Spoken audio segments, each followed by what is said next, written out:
Alright, this will be a quick video testing 480's Piezo units. So let's get started. First unit is the BRK 79R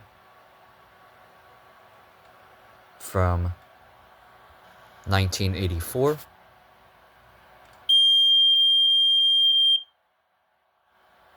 Next is the Firstler SA76 RC from 1985. Let's give it a test.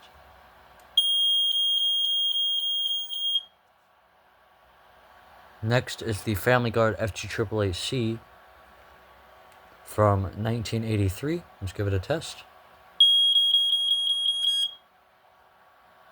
And last but not least, the Firstler SA80FD from 1985. So let's give it a test.